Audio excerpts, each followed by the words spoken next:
What's up everybody? Today I'm going to show you how to install this receptacle outlet shelf. If you've never seen this, it's a super practical way of organizing your Google Alexa, your Google Home, charging your cell phone, or even sticking a camera or a Google Hub right on top. There's not much to this, but let's get into the video and make your space more functional. What's up everybody? So today I'm going to show you how to, well, declutter this. It doesn't look cluttered, but I'm going to show you a better way of making this work. We have this. This is essentially going to make this off the counter so we can do a wipe, because right now we basically have been doing this and then you have to lift this to clean it. So the first thing to do is let's remove the original cover. And so let's remove that.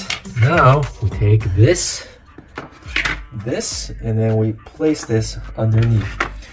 Now we're going to go and attach 4 screws under here. Now you take your original plate and you stick it over top. Now if you run into an issue like this where the plate is too big, unfortunately you are gonna need to go and trim that. So this is our multi-tool, so we're just gonna go and gently cut this edge off. So once you've trimmed the plate, you can stick it in this way and it will just snap right in. And now you just reattach the screws right over here.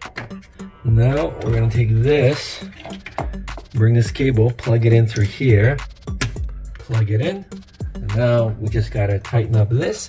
We're going to leave the cable basically right here. And we just push this back like that. And now we have a floating hub.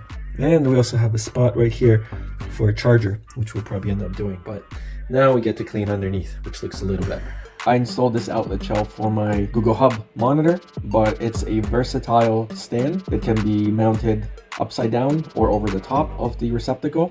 You can use it to hold your phone, your smartwatch, an Alexa, a Google Mini, or even organize your toothbrush in the bathroom. It's a perfect way for saving space and keeping your essentials within reach. So that's the video. Thanks for watching. I'll see you guys on the next one.